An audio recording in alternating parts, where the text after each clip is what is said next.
മുണ്ടക്കൈ ചൂരൽമല ദുരന്തത്തിൽ കേന്ദ്ര സഹായവുമായി ബന്ധപ്പെട്ട് ജനങ്ങളെ കബളിപ്പിക്കുന്ന നിലപാട് മുഖ്യമന്ത്രി നിർത്തണമെന്ന് ബിജെപി നേതാവ് വി മുരളീധരൻ തിരുവനന്തപുരത്ത് മാധ്യമങ്ങളോട് സംസാരിക്കുകയായിരുന്നു അദ്ദേഹം.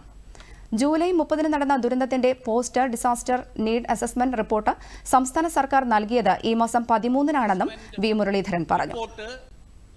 കേരള സർക്കാർ കേന്ദ്ര സർക്കാരിന് നൽകിയത് വയനാട്ടിലെ ഉപതെരഞ്ഞെടുപ്പ് നടന്ന ദിവസമാണ്, നവംബർ മാസം 13-ാം തീയതി.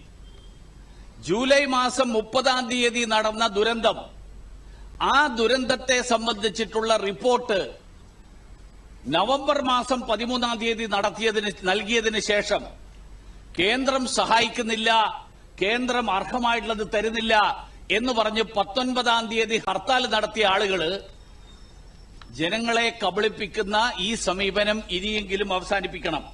ടിങ്കു ബിസ്വാൾ എഴുതിയത് മേപ്പാടി പഞ്ചായത്തിലെ 10, 11, 12 വാർഡുകളിൽ ആണ് ദുരന്തബാധിത പ്രദേശം എന്ന് പറഞ്ഞത്. ഈ റിയാസ് മന്ത്രിയും സിദ്ദിഖ് MLA-യും കൂടി വയനാട്ടിൽ മുഴുവൻ ഒരു പ്രശ്നം ഉണ്ടായിട്ടില്ല, ആകെ 3 വാർഡിലെ പ്രശ്നം ഉണ്ടായിട്ടുള്ളൂ എന്ന് പറഞ്ഞത്. പക്ഷെ ഞാൻ പറഞ്ഞപ്പോ അത് വലിയ അവഹേളനവും മാപ്പ് പറയലും ഒക്കെ ആയി. അതുകൊണ്ട് സലാം പി ഇദ്രസ് ഇവിടെ ഉണ്ടെങ്കിൽ ഞാൻ ആ കാര്യം അദ്ദേഹത്തിന്റെ ശ്രദ്ധയിൽ ഒന്ന് പെടുത്താൻ വേണ്ടി കൂടിയാണ് ഞാനിത് പറഞ്ഞത്.